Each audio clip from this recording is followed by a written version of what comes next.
Why the cricket chirps. Before there were seasons, the cricket could fly. He flew faster than the bumblebees. He flew higher than the falcon, and he flew fancier than the flying marmoset, who was quite a fancy flyer. The cricket had flown all over the world. He flew to the east, he flew to the west, he flew to the south, and he had never flown to the north.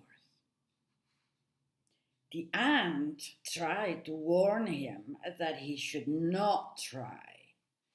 "It's very cold up north," said the ant.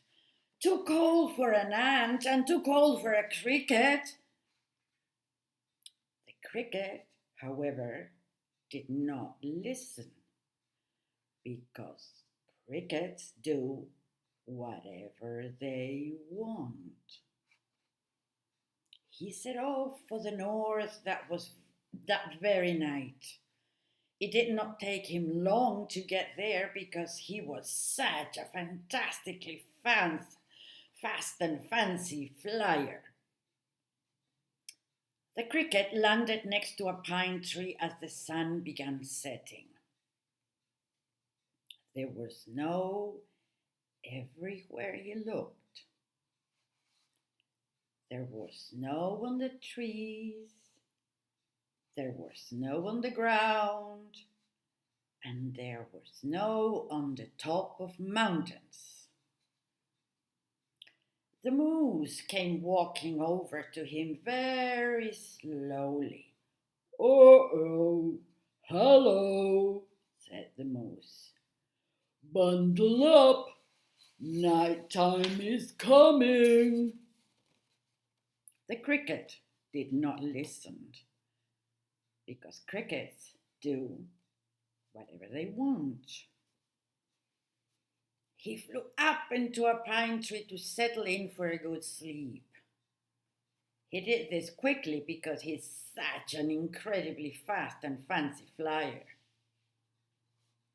The owl came flying over to the same branch. "You should find some shelter from the cold night," said the owl. The cricket did not listen, because crickets do whatever they want. He decided to rest on a pile of twigs. He was sleepier than he had ever been from all the remarkably fast and fancy flying. The cricket slept all through the night until morning. When he woke up, he was ready to go home and tell the ant about the trip.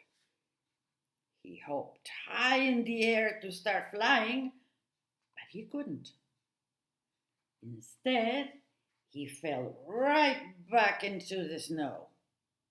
He hopped again, even higher this time, but his wings would not work.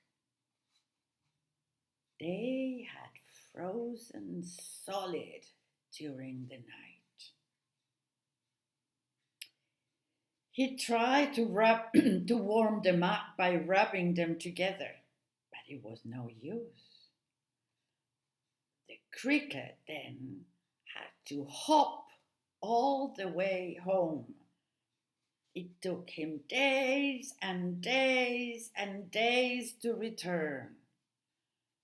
By the time he got back, his wings had almost become unfrozen. When he rubbed them together this time, they made a chirping sound that no one in the forest had ever heard. And every time he rubbed his wings together, they chirped a little bit louder and got a little less frozen. But it is important to know that wings are special and fragile things. This is why the greatest care should always be taken around them. They are not meant to be frozen, and once they are, they may never be the same again. Even though the cricket's wings were no longer frozen, he still could not fly. And ever since then, the cricket stays on the ground like his friend the ant and hops from one place to another. And now the cricket is the fastest and fanciest hopper there is. At night time, you can hear him chirping from rubbing his wings together to keep warm. But he's doing much more than that. The cricket is telling you how warm or cold it is by chirping. He chirps faster when it is warm and slower when it is cold. This way, you will not make the same mistake that he did.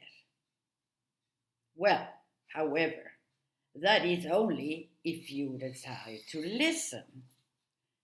So, colorín colorado, este cuento se ha terminado.